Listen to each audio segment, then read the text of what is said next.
Hello, everyone. Actually, my name is Armand D'Angour, and I do teach the classics, and I'm also a classical cellist. And I thought I would like to try and bring the two together in this talk in order to say something about innovation and the sources of creativity, and the idea of going back to classical roots in order to get some creative inspiration. Now, a lot of this stems from a book that I've recently published called The Greeks and the New, which on its cover, as you'll see, there's a picture of a boy with a laptop from 470 BC. Now, this actually represents something much more far-reaching than a laptop. It represents, of course, the use of the alphabet. This was a wooden folding tablet with wax on it, and the boy with the stylus is writing in alphabetic letters. And the Greeks, one of the things the Greeks did is they invented the alphabet, our alphabet that we use today. It was taken by the Romans, and it became the Latin alphabet. But essentially what the Greeks did is they borrowed it. They borrowed the script from the Phoenicians, a Near Eastern nation, and they tweaked it. And the way they tweaked it was essential to what it became. They added the vowel sounds. So it's all very well having a script in which you have consonant sounds, but if you're writing to your mum and saying, you know, what I really need is socks, and you don't have the vowel in there, she might think that you're asking for something else entirely. Now, of course, as I say, the Greeks didn't invent the laptop. That was the geeks, as we all know. And when Steve Jobs died last year, people said that was one of the great icons of American innovation that had gone, one of three that has died in the last 10 years. There was the singer Johnny Cash and the comedian Bob Hope. And now America is left without Cash, without Jobs, and without hope. So that's a classic joke. And one of the reasons it's classic is because, like all classical things, you can repeat it again and again. I'm afraid I have rather often.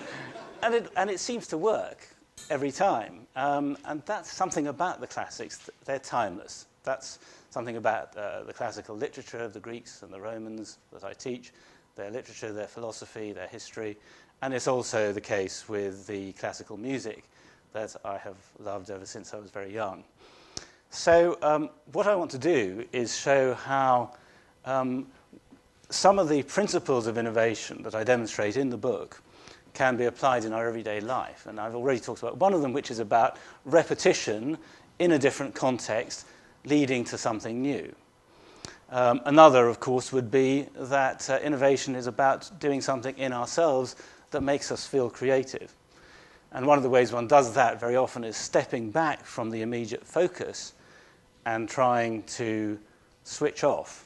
And then ideas very often come, and one feels much more inspired and in the flow. So I hope that when I play to the two pieces I'm going to play, that some of you will be able to, as it were, switch off from the immediate preoccupation of what is innovation, what is creativity, how can I make money out of all of this, which actually is one of the things somebody once said to me, well, you're a classical musician and you teach ancient Greek, can't you do anything to make money?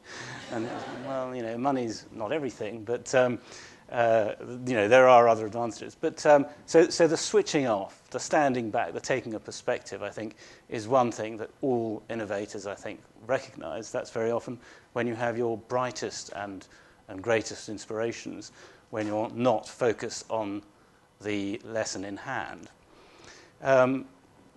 So simple things being repeated and building up into more complex things is the first thing I'm going to demonstrate by playing the first of one of the very great compositions for solo cello, which is Bach's first cello suite. Bach wasn't a cellist, he was a genius, but he wasn't a cellist. And when he composed these suites in around 1720, where was he going to start?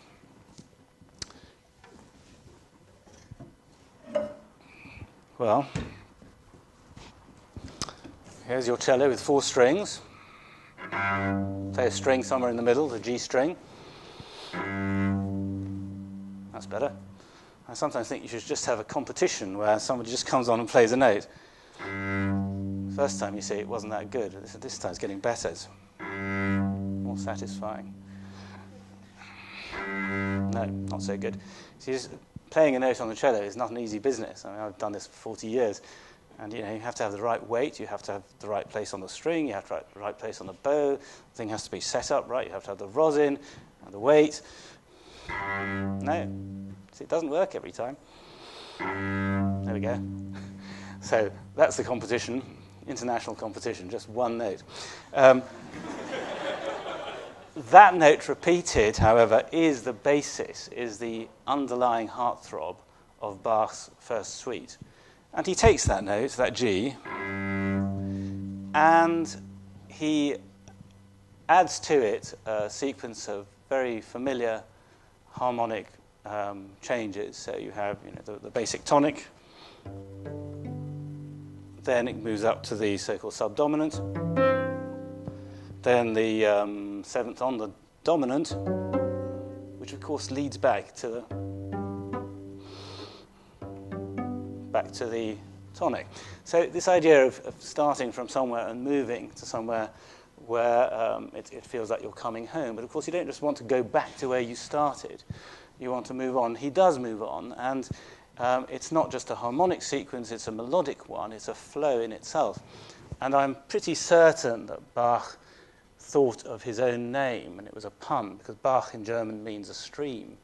And I think the first prelude of his first G major suite is like a stream, which builds up, it returns, goes back, it turns back on itself, it disappears at one point, then builds up again, you get some cascades, a bit of silence, and then suddenly it sort of, as it were, senses that the sea is around the corner. It sort of builds up to a final magnificent tonic chord, but it isn't down here, it's up here. So it's as if this stream is moving from its source to the sea, to Bach's first cello suite.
The thing that I find interesting about this is that simple sequence of harmonies that Bach demonstrates at the beginning, the G major moving on through back to the tonic, is exactly the same sequence of harmonies that is used at the beginning of another piece that was composed by another genius, the French composer Saint-Saëns, about 150 years later, his piece called The Swan. But in that, the harmonies of the stream are put in the orchestra, and it's reduced for piano on the recording that I'm just going to play. And the stream is underneath a swan that is gliding on top. So this time the cello actually takes the part of the swan gliding on top of the rippling stream beneath. But the same sequence of harmonies in the same key are used by Saint-Saëns to build on what is already a piece of genius at the beginning of Bach's first suite. So I'm going to finish just by playing Saint-Saëns' The Swan with the rippling music, introducing the cello that is the swan.